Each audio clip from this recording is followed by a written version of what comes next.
Tulad sa Zamboanga City, madalang na rin ang mga mangingisdang pumapalaot sa La Union dahil sa taas ng presyo ng krudo. Bukod sa trabaho, apektado ang kanilang negosyo. Trabaho na sila, sir. Sa Baguio, San Fernando, sir, construction.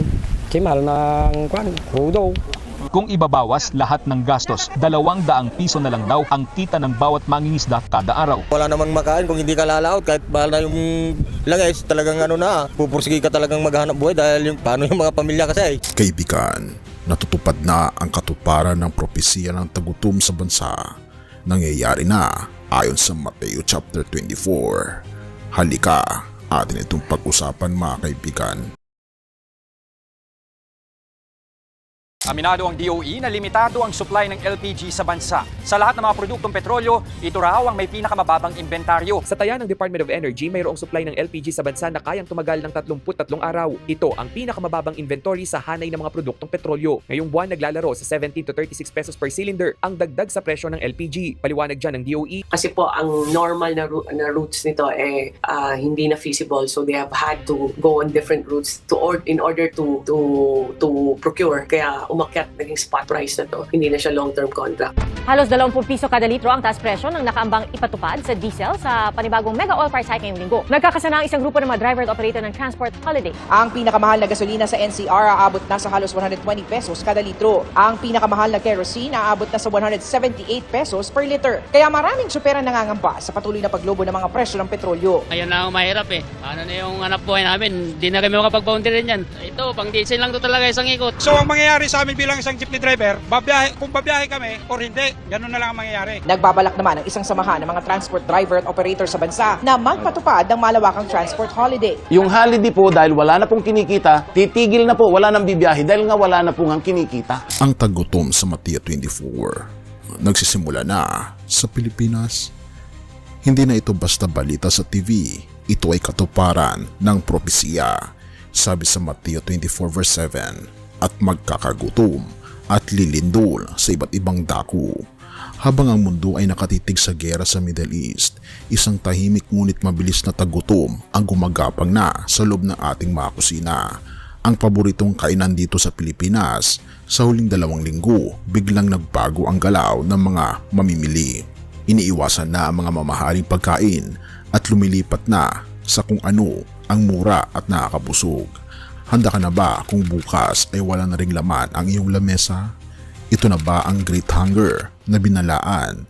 Libu-libong taon na ang nakakalipas sa libro ng Mateo 24. Matinding dagok sa mga magsasaka at mga mangingisda ang pagsirit ng presyo ng langis at pataba. Ang nagpapakain sa atin, wala na raw makain. Ito ang ipinahayag ng mga magsasaka at iba pang progresibong grupo sa gitna ng lumalalang krisis sa langis. Ayon kay Guillermo Hernandez, Secretary General ng grupong Kaisahan ng Manggagawang Bukid, malaking problema para sa kanila ang pagsipa ng presyo ng pataba o fertilizer. Halos 50% ang itinaas ng gaya ng urea. Dati ay nasa 1,800, ngayon po ay nasa 2,500 na ang isang sako. Ang isang hektarya po ay nakonsumo ng 15 hanggang 20 sako. Para kay Hernandez, ang ani nilang tubo ay binebenta sa halagang 2,000 piso. Higit mas mababa sa kinakailangang pambili ng kagamitan sa pagsasaka. Kaya naman daw ngayong taon, huminto muna sila sa pagtatanim. Wala na rin mangyayari. Pagod lamang, hirap.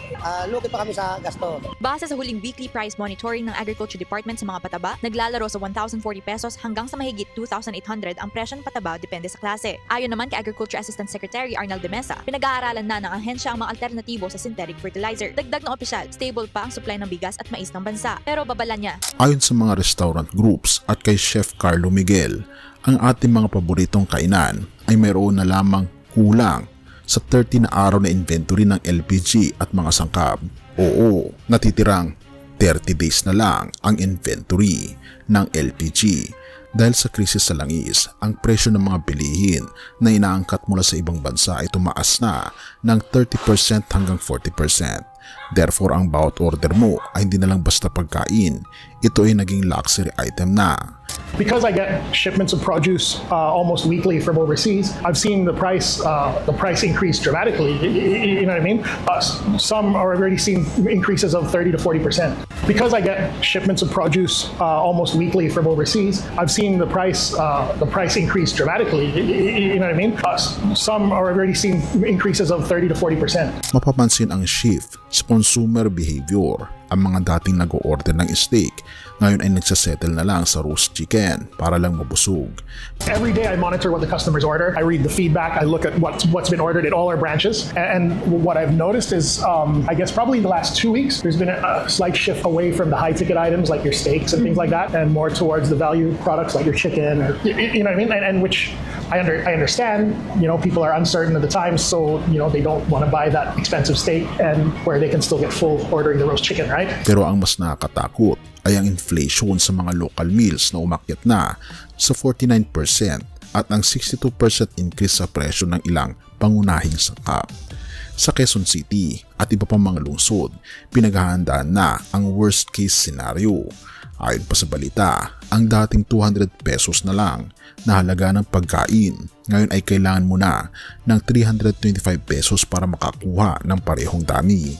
Pero ito ang kicker. Hindi lang ito tungkol sa pera, ito ay tungkol sa availability. Sinimulan ng talakayan ng Senate Committee on Agriculture, Food and Agrarian Reform ang matinding epekto ng patuloy na pagtaas ng presyo ng langis sa sektor ng agrikultura sa bansa. Naimbitahan sa nasabing pagdinig ang iba't ibang ahensya ng pamahalaan at mga kinatawan mula sa pribadong sektor. Ayon kay Senator Francis Kiko Pangilinan, chairman ng komite, ang krisis sa enerhiya ay may malaking epekto sa supply ng pagkain sa bansa. Ipinaliwanag ng senador na dahil ang Strait of Hormuz ang dadaanan ng 30 hanggang 40% ng supply ng pataba sa mundo. Direktang nanganganib ang ating lokal na produksyon. Base sa ulat naman ng Department of Agriculture, hirap na ang ilang magsasaka dahil sa sabay na pagtaas ng presyo ng krudo at ng mga pataba na ginagamit sa pagtatanim. Dahil dito, posible itong magresulta na may ilang magsasaka ang mapipilitang magbawas ng kanilang produksyon. Ayon kay Agriculture Undersecretary Asis Perez, posibleng umabot sa bilyong piso ang pagkalugi ng naturang sektor kung hindi agad gagawa ng hakbang ang pamahalaan. Kung ang mga barkong nagdadala ng LPG at produce ay patuloy na maharang sa dagat, ang 30 days inventory ay mabilis na mauubos. Therefore, ang energy emergency ni Pangulong Bongbong Marcos ay hindi lang tungkol sa kuryente. Ito ay tungkol sa pag-iwas sa isang ganap na famine sa loob ng ating mga syudad.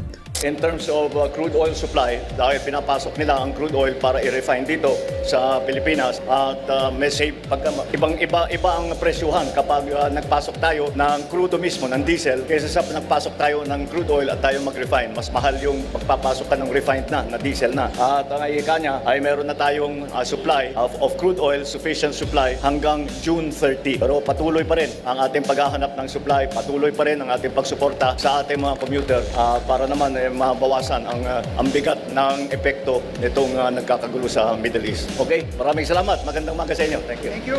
Marami ang nagsasabing normal lang ang pagtaas ng presyo. Pero kapag tinitingnan mo ang sabay-sabay na pagputok ng giyera, peste at tagutom, hindi mo maiiwasang maalala ang babala ng ating Panginoon Hesus.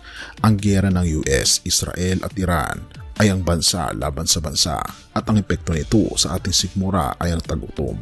Therefore, ang mararanasan natin sa mga restaurant at palengke ngayon ay patikim pa lamang na mas malaking krisis na darating kung hindi tayo manunumbalik sa kanya. Kaibigan, ang katarungan ng ating Panginoon Diyos ay pinapakita niya sa pamagitan ng mga babala upang ang tao ay magising. Ang tagutom ay hindi ganti kundi isang tawag upang tayo ay umasa muli sa tunay na provider. Purihin ang ating Panginoon Diyos. Sabi sa Mateo 24 verse 13, datapwat ang magtitiis hanggang sa wakas ay siyang maliligtas. Ang biyaya ng ating Panginoon Diyos ay sapat para sa mga mananatiling tapat. Kahit kumunti ang supply ng mundo, ang awa ng ating Panginoon Hesus ay hindi nauubos para sa kanyang mga anak. Therefore, huwag tayong tumingin sa ating mga pantry o bank accounts, kundi sa kamay na nagpapakain sa mga ibon sa langit. Kaibigan, nakikita mo na ba ang mga tanda? Ang gutom ay hindi lang sa pagkain, kundi gutom sa katotohanan. Lumapit tayo sa ating Panginoon Hesus dahil siya ang tinapay ng buhay. Kapag nasa kanya ka, hindi ka magugutom kailanman, anuman ang mangyari sa ekonomiya ng mundo. Purihin ang ating Panginoon Diyos at tayo manalangin. Ama naming Diyos na makapangyarihan sa lahat na nasa langit, patawarin niyo po kami sa aming mga pagkalimot sa iyo sa panahon ng kasaganaan. Ngayon, nararamdaman namin ang hapdi ng tagutom at krisis. Lumalapit po kami sa iyo. Basbasan niyo po ang aming bansa at ang aming mga lider. Ipadama niyo po ang iyong milagro sa aming mga lamesa na ang kaunti ay magiging sapat para sa lahat ng katulad ng ginawa niyo noong unang panahon sa mga disipulo. Pero higit sa lahat o aming Panginoon Diyos, ihanda niyo po ang aming mga puso para sa inyong muling pagbabalik. Pinupuri po namin kayo at pinapasalamatan, o aming Panginoon Diyos, sa iyo pong kabutihan sa amin at sa pangakong hindi niyo po kami papabayaan kailanman. Salamat po sa pagdinig ng aming mga panalangin at patawarin po kami sa lahat ng aming mga pagkukulang at pagkakasala, sapagkat ito po ang aming samot hiling sa matamis na pangalan ng aming Panginoon Jesus. Amen. Bago natin ipagpatuloy kaibigan, siya nga pala ang Great Controversy na isa sa mga pinaka-kontrobersyal na libro dahil tumutukoy ito sa mga propesiya sa libro ng Daniel at Revelation na nagaganap na sa panahon natin ngayon.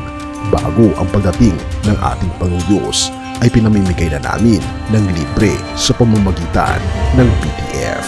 At ito ay nasa limited lamang na panahon, kaya i-click mo sa description sa baba upang ma-avail mo kaibigan ang napaka-importanteng libro ito na magbubukas sa iyo sa mas maliwanag mong hinaharap.